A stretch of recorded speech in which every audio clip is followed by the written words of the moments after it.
Hi, I'm Kelly. I'm doing a career profile number 2. Hopefully you can hear me. I would be devastated if you couldn't.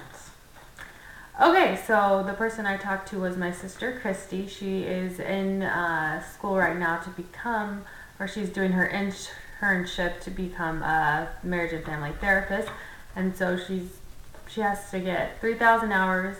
So I figured she's really qualified to do this. She's been doing it for a while, so but yeah, she told me her working environment, she's in a building that's a non-profit building, and she said it's like underground in the basement, and so it's not the nicest building, but she says that doesn't mean that the people working there are really good quality people and that the place isn't really good. It's just that the building isn't super nice, which I guess isn't the worst thing in the world since it is a non-profit, which is exciting. She says she works with 60 clinicians, and her schedule is flexible. She's able to set her hours, and then if her clients can meet her on those times, then she can meet with them, and if they can't, then she doesn't meet with them.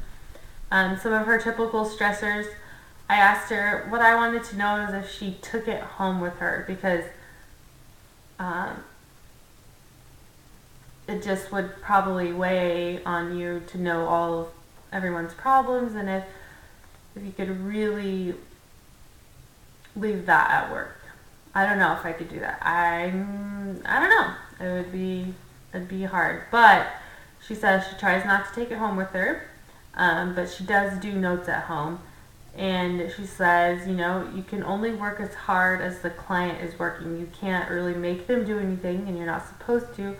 And you can only work at the pace that they're going. And I like what she said. You facilitate helping themselves. You facilitate them helping themselves. So you are doing work, but ultimately it's up to the client to really put in a lot of the effort. What also she did say that a typical stressor is if a client has psychosis, which I'm not even sure what that means.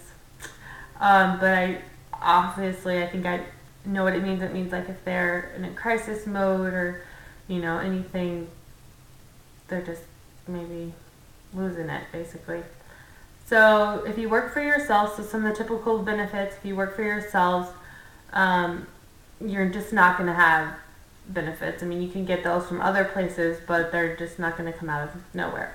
You can work for like a school and you can get benefits, or you could work for like a agency, and then also they could give you benefits. Common job tasks, well, she meets with her clients. She also has to write notes about them.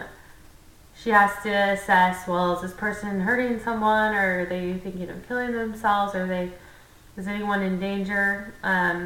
Also, she goes to supervision. So even when you're licensed, you still meet with clinicians and you talk about your clients, and you never stop doing that, which I think is awesome. Some of the common job tasks that she also mentioned were a lot of reading at home. So I think that's awesome. They just continue learning, continuing to better their skills at helping others. And she has a master's in clinical psychology, and she has to have, as I said earlier, she has to have 3,000 supervised hours, and as well as at the end of that, she will have to take an exam. So starting salary, she said if you have about 15 clients at a rate of $150 per session, then that adds up to $100,000 per year. Keep in mind, you also are the one, paying for rent if you own your own business, and you also will have to provide your own benefits. And she said the first thing that she said when I asked her, what are some miscellaneous things that you can think of for this career? And she said that the rewards are really high. So she thinks it's higher than most any other career. So I thought that was fascinating too. The really ability you get to have to help others. So I thought that was fun. Thanks.